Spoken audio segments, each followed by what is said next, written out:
Hi, this is George Koo.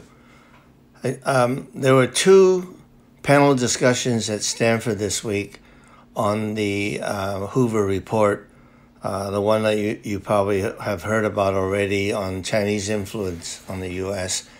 I attended both of them, and Johnson Choi has asked me to make some comments and observations. The first panel was held on Monday, sponsored by the Shorenstein Forum, and it's really part of the Stanford department. And there were two panelists that were not authors of the report, Professor Gordon Chang and Mike Lampton, a resident visiting fellow.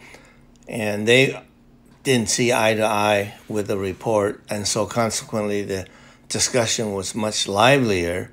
The other two panelists was Larry Diamond and Elizabeth Economy. The second panel, which was held on Thursday, Valentine's Day, sponsored by the Asia Society, consists of 5 members of the task force that wrote the report, and H.R. McMaster of the late part of Trump's administration was a moderator. From the second panel discussion, which is not as lively, we found out at least that who were the principal authors of the different sections of the report.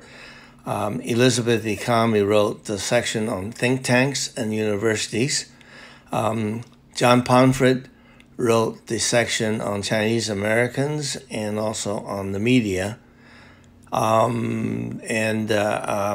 Gary Hutzler, I forgot his first name, wrote the section on Chinese influence on business. And he was, by the way, in the first class of Schwarzman scholar that went to Tsinghua as part of that program. And interesting, because I had thought that the sections on the Chinese Americans were written by Larry Diamond because he is such a fanatic on the theory of democracy, not necessarily reality, but it wasn't the case. It was written by John Pomfret. And I have to say, the section was disappointing, was a lot of inaccuracies, and that applied to the media as well. One of the owner of the media that was mislabeled actually spoke up at the Q&A section.